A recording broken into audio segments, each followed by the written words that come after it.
형사사건에 여러분이 연루돼서 피의자가 되었을 때 그런 얘기들을 많이 물어보세요. 변호사가 꼭 필요한 거냐? 일단 범행을 부인하는 건 같은 경우는 변호사가 필요하다는 거에 대해서는 다 동의를 하시는데 내가 지금 변호사가 필요 없다라고 생각하는 사람들의 특징은 내가 지금 범죄를 인정하는 상황인데 굳이 변호사가 필요하냐 이렇게 물어보시는 분들이 있습니다. 그렇게 생각하실 수 있어요. 근데 내가 봤을 때는 변호사가 필요한 이유들이 분명히 있습니다. 이제 형사사건을 이제 여러분들께서 연루되셔가지고 절차를 이제 참여하시게 되면은 수사 단계와 재판 단계로 나뉘어져요. 수사 단계는 경찰, 검찰, 수사를 받는 겁니다.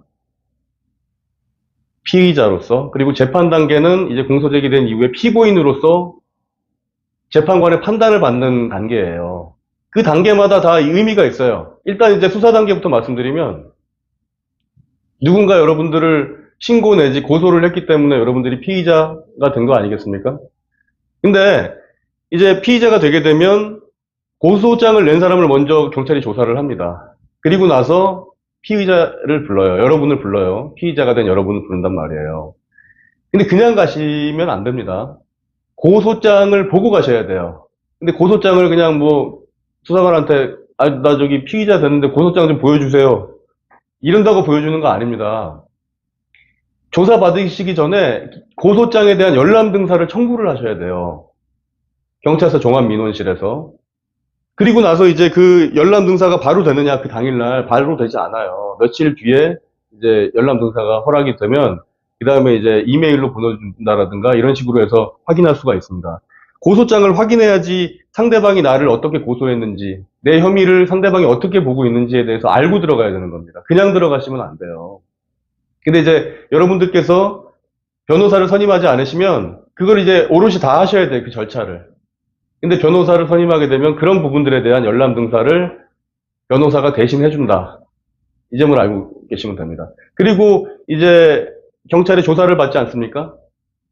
근데 나는 지금 내 죄를 인정하고 있는 상황이야. 근데 내가 이걸 꼭 굳이 받아야 돼? 이렇게 생각하실 수가 있어요. 근데 범행을 인정하는 상황에서 변호사를 선임하는 이유는 뭐냐면 내가 죄를 지은 만큼만 처벌받아야 되겠죠. 내가 죄 지은 만큼 이상의 처벌을 받는다 그러면 그건 부당한 거잖아요. 근데 이미 조사가 진행돼가지고 경찰관은 어떤 선입견을 가지고 나한테 엄청나게 내가 한 것 이상의 어떤 혐의를 더 두면서 죄명도 더 올리려고 그러고 막 이런 상황이야. 그럼 그때 되면 늦는단 말이에요. 이미 조사는 다 받고 있는 상황에서 그것들이 나중에 다 피의자 신문 조서가 재판까지 가는 거예요. 판사가 다 읽어봅니다, 나중에.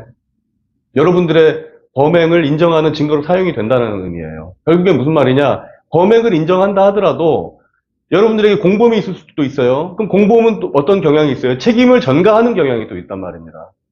결국에 내가 한 죄 이상의 처벌을 받을 확률도 있다는 말이에요. 그거를 막는 역할을 변호인이 해준다는 의미입니다. 이해 가시죠? 그래서 수사 단계에서 변호사가 필요하다. 그리고 중요한 것은 그 수사관이 또 어떤 틀에 어떤 강박관념 같은 것, 그리고 선입견 같은 것들이 있어서 여러분들에게 안 좋은 틀을 해놓고 그걸 또 문답을 하는 수가 있어요. 근데 여러분들이 대답을 해도 그게 제대로 반영이 또 안 돼요. 피의자 신문조서에. 그런 경우가 있을 수 있습니다. 충분히. 그런 부분들에 대해서도 변호인을 선임하게 되면 옆에서 그런 부분들에 대한 뭐 항의라든가 그리고 방지 같은 것들을 할 수가 있다. 그렇기 때문에 변호인이 필요한 거예요. 자, 그 다음에 재판에 넘어갔어요. 그걸 이제 공소를 제기해서 재판에 넘어간다고 해서 이제 그때 되면 피의자에서 피고인으로 바뀐다는 겁니다. 그럼 이제 그때는 범행을 부인하는 건 같은 경우는 당연히 변호사가 필요하죠. 왜 필요하느냐? 범행 부인하기 위해서 증거 같은 것들을 다 검토를 해봐야 돼요. 그래서 각 증거마다의 증거 능력, 이게 증거로서 자격이 있는지 없는지, 그리고 증명력 문제, 얼만큼 여러분들의 범죄를 이게 증명해내고 있는지, 증명력이 떨어진다라고 얘기하고 그걸 각 증거들을 탄핵시켜야 되는 거죠. 그런 작업들은 상당히 법 기술적인 부분들이기 때문에 여러분들이 하실 수가 없어요. 그러니까 당연히 범행을 부인한다 그러면 변호인 선임은 필수인 겁니다. 가명도 마찬가지예요. 가명할 때 왜 변호사가 필요하냐? 양형 변론이라 그러거든요. 근데 그건 뭐냐? 여러분들이 한 것만큼만 처벌받게 혹은 그것보다 낮게 처벌받도록 변호사가 변호 활동을 하는 것을 의미합니다. 그러니까 여러분들이 말하면 변명이고 변호사가 말하면 정당한 변호 활동이 될 수 있다. 이렇게 보시면 돼요. 그래서 형사사건에서는 변호사가 필요한 겁니다. 그리고 마지막으로 형사 절차라는 게 어떤 거죠? 피의자, 피고인으로서 상당히 스트레스 받는 일이란 말이에요. 심리적인 안정감을 얻을 수가 있어요. 변호사가 여러분들이 궁금증 같은 것도 해결을 해주고, 그리고 수사 단계, 재판 단계에서 여러분들이 받는 어떤 부당한 처우에 대해서 항의를 대신 해줄 수 있고, 그런 어떤 심리적인 안정감을 얻을 수 있다는 부분에서 형사사건에서 변호인 선임은 필수입니다. 여러분들이 평생 사시면서 형사사건 피의자가 될 상황이 몇 번이나 될 것 같아요. 정상적인 분이라면 한두 번이에요. 예. 그 한두 번, 무슨 뭐 어떤 비용이라든가 이런 것을, 물론 아껴야 될 상황이 있을 수도 있어요. 여러분들 상황에 따라서. 그렇지만, 그거를 이제 제대로 그런 어떤 위기 상황을 넘어가는 데 있어가지고 변호인을 선임한다 그러면 여러분들의 위기 상황이 조금 더 효율적이고 안정적으로 넘어갈 수 있다는 겁니다. 그래서 여러분들이 형사사건에 연루되셨을 때는 변호사를 선임하셔야 되는 거예요.